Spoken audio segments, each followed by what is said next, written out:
Forum économique mondial, c'est une histoire de géant. Niché au cœur des Alpes, au sud-est de la Suisse, Davos accueille chaque année cet événement mondial qui attire tous les regards. Le forum est à l'origine une fondation. Créée en 1971 par le professeur d'économie et ingénieur allemand Klaus Schwab, elle visait à rapprocher seulement des dirigeants d'entreprises et experts pour réfléchir aux bonnes pratiques de management. Le forum évolue et devient avec le temps une plateforme de dialogue mondial très influente, rassemblant désormais aussi des personnages politiques de premier plan et même des stars de la musique et du cinéma, comme ici l'actrice américaine Angelina Jolie, en 2006. Le World Economic Forum, le WEF comme on l'appelle, a pour objectif affiché d'améliorer l'état du monde. Un titre emphatique pour un événement qui n'est pas un sommet, ni une réunion officielle, où aucune loi, aucun traité ni résolution n'y sont formellement adoptés. Davos est avant tout un espace de dialogue et de coopération qui vise à attirer l'attention sur des questions stratégiques en matière de développement et d'innovations économiques, sociales et environnementales.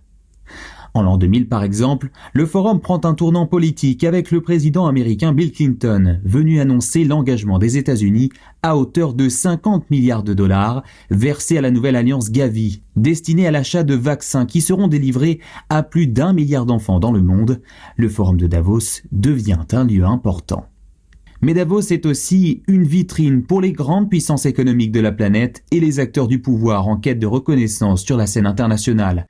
Avec son lot de personnalités et de déclarations controversées, le Forum économique mondial passe pour un club fermé, un rendez-vous seulement sur invitation réservé aux élites mondiales où le tarif d'entrée dépasse pour les autres les 60 000 € et plus de 100 000 € pour assister à toutes les séquences du forum.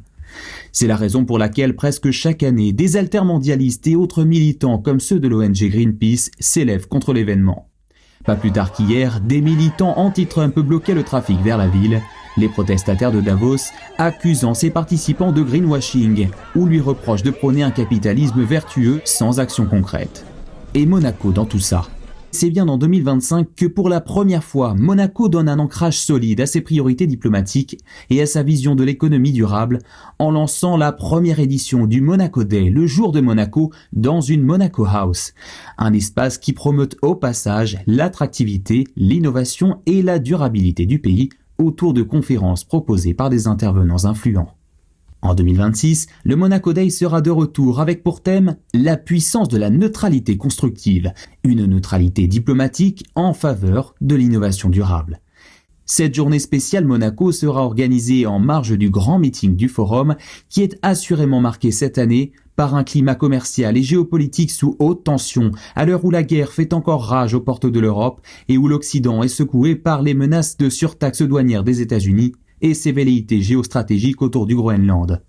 Avec la venue confirmée de 64 chefs d'État et de gouvernement, dont le président américain et d'autres figures majeures de l'économie mondiale, ce 56e forum de Davos, dont le dispositif de sécurité sera sans précédent, s'annonce déjà comme historique.